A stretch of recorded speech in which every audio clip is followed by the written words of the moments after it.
Bonjour Jonas Haddad. Bonjour. J'ai voulu te recevoir pour pouvoir parler juridique et start-up, parce que j'ai remarqué que dans nombreuses entreprises, c'était un domaine qui était un peu souvent laissé pour compte et dont les conséquences pourraient parfois être graves. J'ai lu par exemple dernièrement un livre sur la société Atlantic World où le business de la revente de cette société a failli capoter, qu'elles aient oublié de signer tout simplement un transfert de propriété de code source pour application mobile. De mémoire, c'était 40 millions de dollars pour la revente qui ont failli partir en fumée juste pour un petit aspect. Donc je voulais te recevoir justement pour ça, pour qu'on puisse un peu parler de toutes les conséquences d'une mauvaise gestion juridique dans les startups et plus largement même d'ailleurs dans toutes les entreprises. Premièrement, est-ce que tu peux un peu nous parler de ton parcours, te présenter? Alors, donc, je m'appelle Jonas, j'ai 30 ans. Je suis aujourd'hui l'associé fondateur d'un cabinet d'avocats. Ce cabinet d'avocats, il s'appelle Alto Avocat. Alto Avocat a été créé il y a 3 ans, un petit peu plus maintenant, par des jeunes avocats qui étaient persuadés qu'on n'avait pas de réponse juridique pour l'offre de plus en plus importante qui était en train de croître, c'est-à-dire celle des entreprises innovantes. Tu parlais tout à l'heure de start-up, mais plus généralement, le métier d'avocat est en train de changer aujourd'hui et on s'est dit qu'il n'y avait pas de réponse adaptée, en tout cas à ces entreprises, et des réponses qui tenaient sur 3 points principalement, puisqu'on a mis 6 mois à créer notre cabinet en regardant quels étaient les business models qui existaient. Une réponse d'abord qui était abordable, c'est-à-dire faire attention à la facturation, on ne facture pas pareil une jeune entreprise qui se lance qu'un grand groupe.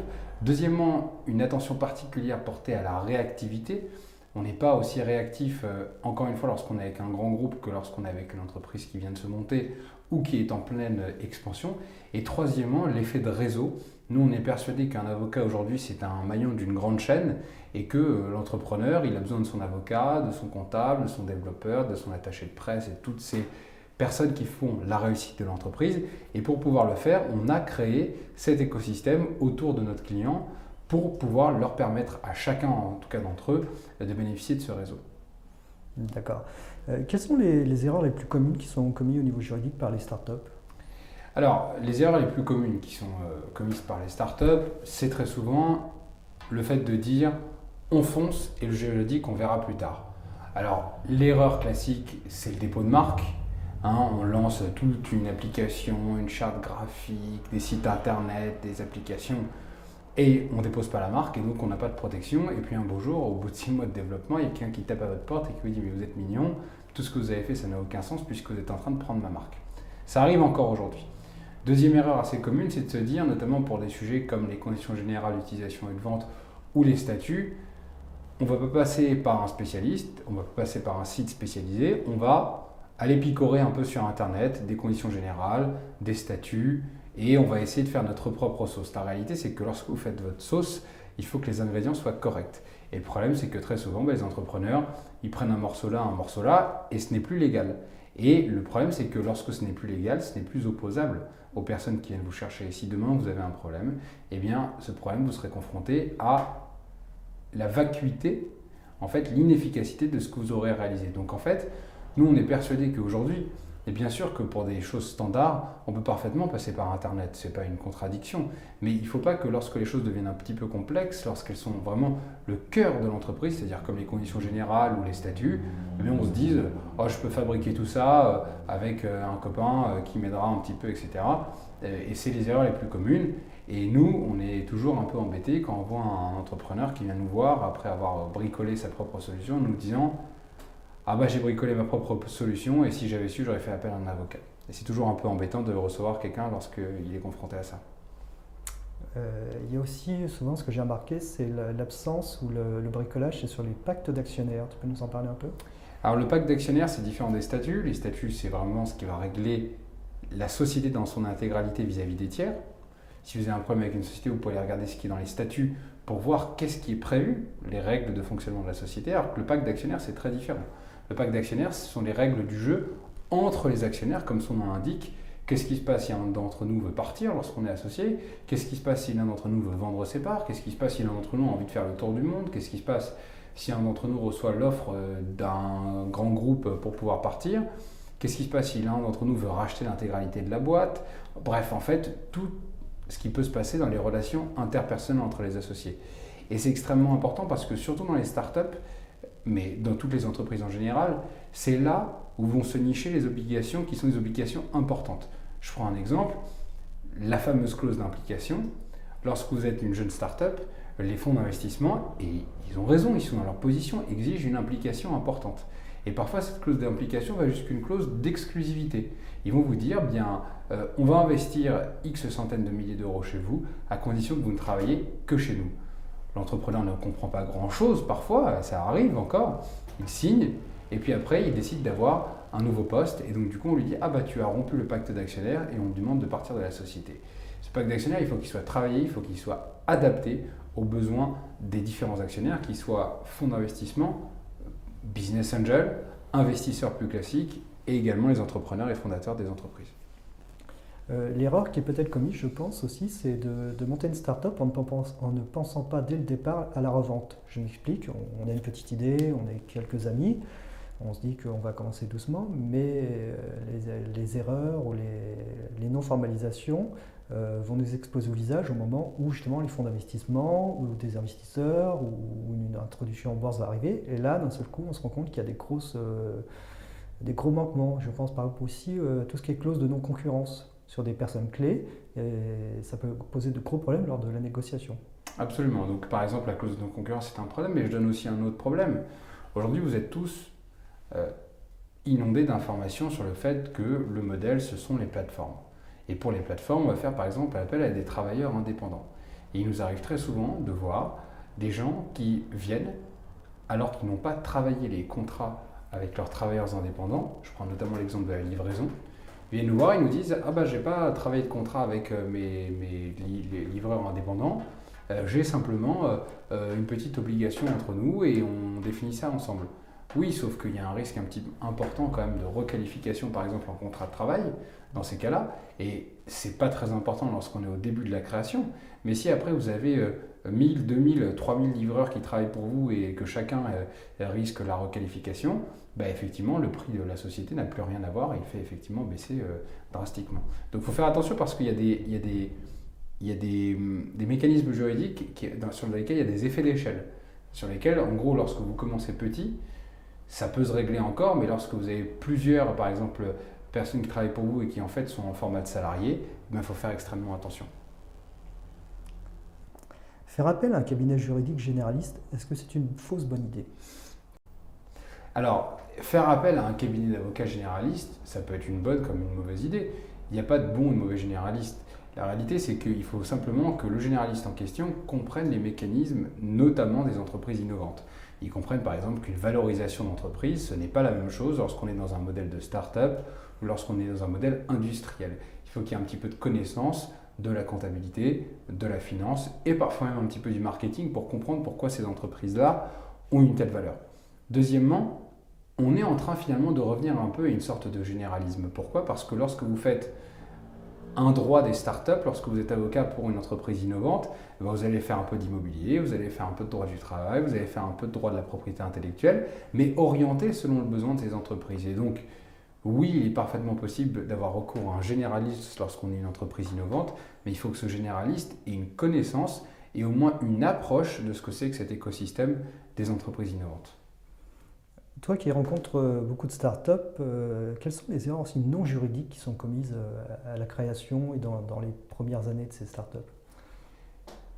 Alors, les erreurs non juridiques que je vois le plus souvent, il y en a plusieurs. D'abord, c'est de ne pas s'entourer.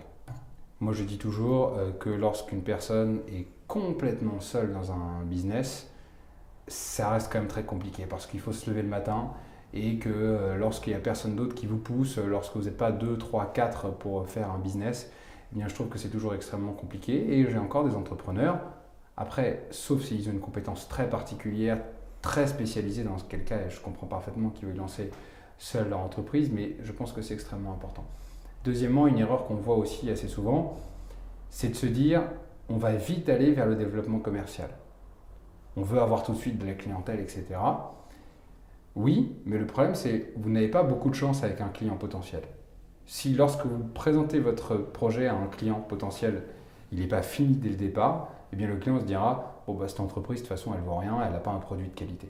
Donc les anglo-saxons ont un proverbe qui dit vous n'avez jamais une deuxième chance de faire une première impression. Et donc c'est extrêmement important de ne pas se précipiter dans son développement commercial. Et enfin, troisième erreur, à contrario, il faut aussi avoir le bon timing et finalement à un moment devenir commercial. Les modèles qui sont des modèles particuliers de Facebook, de Twitter, etc., qui n'ont pas encore finalement trouvé de business model, mais qu'après plusieurs années, ce n'est pas des business dans lesquels on peut tenir très très longtemps si on n'a pas de la trésorerie très importante. Et il y a beaucoup d'entrepreneurs, surtout les plus jeunes, qui me disent aujourd'hui, je vais recruter un maximum d'utilisateurs et après, peu importe comment on va modéliser ça d'un point de vue économique, ça c'est également une erreur qui est assez répandue. On voit ces dernières années un renforcement du juridique, en tout cas pour ceux qui veulent se prémunir. Les startups doivent s'internationaliser, de plus en plus mourir ou être achetées, pas forcément d'ailleurs à la bonne valeur. Comment tu vois toi ce renforcement du juridique et cette internationalisation du juridique, même pour une startup qui au départ est franco-française? Alors ce renforcement du juridique, c'est parce que on est aujourd'hui de plus en plus tenu, notamment par des effets de mode. Donc, lorsque vous avez une entreprise qui est extrêmement à la mode, ça tient à quoi en fait sa valeur? Ça tient pas forcément à ses machines, pas de machines parfois. Ça tient pas à ses brevets, parfois il n'y a même pas de brevets, c'est plus des technologies d'usage. Donc, on va se concentrer sur des choses qui sont tangibles, comme le juridique, pour savoir est-ce qu'il y a des risques ou pas dans cette entreprise. Et ce n'est pas forcément les actifs dans lesquels on va investir, c'est plus dans le risque. C'est pour ça que, notamment dans les fonds d'investissement, on parle de fonds de capital risque. Et pourquoi le juridique est extrêmement important? C'est parce qu'on va savoir si le risque est important en rentrant dans cette entreprise. Et si les risques potentiels sont bordés juridiquement, eh bien le risque va descendre. Donc en fait c'est ça, puisqu'on est dans une économie qui valorise la prise de risque par des fonds d'investissement ou par des business angels, ou par d'autres investisseurs, ou par des acquéreurs potentiels, et qu'il n'y a pas d'actif toujours tangible qui est là, eh bien le risque devient de plus en plus important, et quand il y a un risque, eh bien, il y a du juridique qui va derrière. Deuxièmement, sur l'internationalisation, c'est une bonne chose, c'est qu'aujourd'hui les gens pensent tout de suite global lorsqu'ils veulent lancer leur projet. Alors parfois trop, des entrepreneurs qui nous disent ah, voilà, ma solution va changer le monde, etc. C'est bien de penser à ça, mais donc du coup, si vous pensez à ça, immédiatement, vous devez penser à tout le reste. Et dans les autres pays, il n'y a pas de protection forcément. Alors on a coutume de dire, par exemple, que dans les pays asiatiques, il faut renforcer sa propriété intellectuelle et que dans les pays anglo-saxons, il faut renforcer d'autres sujets, notamment vis-à-vis de la propriété intellectuelle également qui est différente. Il faut renforcer également, d'aller davantage dans le détail dans les contrats parce que tout doit être défini parce qu'il n'y a pas de socle. Donc voilà, vous avez une approche beaucoup plus internationale avec des cultures juridiques différentes qui s'interposent. On veut faire international, on veut penser international, il faut donc penser international au niveau juridique. Une dernière question, nous sommes actuellement ici à Rouen.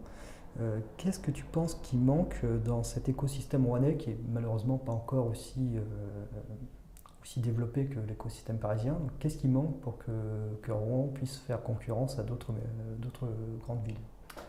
Alors tu me permettras de répondre en disant déjà qu'il y a beaucoup de choses. Je vais prendre d'un point de vue positif la question. Il y a énormément de choses et moi je suis ravi, depuis notre installation en tout cas, je vois bouger les choses très très fort. Je vois de plus en plus de gens qui ont envie de se lancer, qui n'ont plus peur et qui à un moment se disent bon, on sent le changement économique et on sent qu'il y a beaucoup d'initiatives, que ce soit des initiatives privées ou des initiatives publiques. D'ailleurs même parfois, les gens nous reprochent dans les initiatives privées, dans les initiatives publiques, de n'en avoir que pour les startups et que pour les entreprises innovantes. Ah, vous ne parlez que de ça, vous ne faites que ça et tout le reste, tous les autres emplois, vous ne vous y intéressez pas. Donc, c'est pas vrai, mais c'est qu'il y a une vraie dynamique qui est en train de s'installer. Maintenant, qu'est-ce qui manque? Il manque en fait la même attractivité que pour une ville et pour une métropole en réalité, parce que la création économique et la création d'entreprises innovantes, c'est en fait un parallèle avec votre activité métropolitaine. Si vous avez de l'activité dans la métropole, eh bien fatalement vous avez des nouveaux modèles économiques qui sont en train de se créer. Et c'est pour ça que quelque chose comme Paris est en train d'attirer énormément toutes les startups parce que c'est là où ça se passe. Donc les gens veulent y aller, c'est là où il y a des investisseurs, c'est là où il y a des infrastructures et c'est là où potentiellement il y a une nouvelle façon de consommer. Donc si je reprends les éléments, sur les investisseurs, on a encore trop peu, notamment sur ce qu'on appelait la Haute-Normandie, enfin, voilà, qui est maintenant la Normandie en tant que telle, on a encore trop peu d'investisseurs privés. Des gens qui vont venir mettre des petits tickets comme ça et pour valoriser un peu la prise de risque. Et ça, c'est quelque chose qui va avoir tendance et va avoir besoin de se développer. Deuxièmement, sur les infrastructures. On devrait pouvoir bénéficier de cette proximité avec la capitale, avec d'autres endroits, avec la proximité de l'autre côté avec l'océan, etc. Le problème, c'est qu'on n'en bénéficie pas parce qu'il n'y a pas de sûreté, il n'y a pas de stabilité. On ne se dit pas, bon bah voilà, quand je prends le train pendant 1 heure, bah, je serai vraiment arrivé là dans 1 heure. On ne se dit pas que si j'ai besoin d'avoir vraiment telle aide, ça va vraiment arriver, etc. On n'est pas complètement sûr parce qu'il n'y a pas encore le déploiement de toutes les infrastructures qu'il faudrait. En revanche, en termes d'infrastructure, je pense au coworking, je pense aux espaces d'incubateurs, là on commence quand même à avoir un joli écran. Et enfin, dernier point concernant les modes d'usage et les nouveaux usages de consommation, je prends un exemple tout bête, on parlait tout à l'heure de la livraison, tout ce qu'on appelle la food tech, etc. Et bien toutes ces choses-là, ça vient notamment lorsque vous avez des usages différents. Lorsque vous avez besoin d'avoir une livraison rapide le soir parce que vous avez travaillé toute la journée, etc. Et en fait, là, au niveau rouennais, on est un peu au milieu du gué. C'est-à-dire que d'un côté, on sent bien que des gens ont des approches différentes de la consommation, ils ont des rythmes de vie qui sont différents, ils veulent pouvoir consommer différemment. Mais d'un autre côté, on reste aussi sur des aspects traditionnels de la consommation et des aspects traditionnels de la création, dans lequel les gens se disent mais est-ce que finalement c'était pas mieux avant par rapport à un certain nombre de consommations, par rapport à un certain nombre d'usages, par rapport à un certain nombre de business, et on est vraiment là pour l'instant à l'équilibre. Je dis pas que c'est bien ou que c'est pas bien, c'est pas un jugement de valeur, je pense que c'est plutôt un constat et que en tout cas, à mon sens, en quelques années, ça a extrêmement rapidement évolué. Bien, merci Jonas. Merci à toi de ton invitation.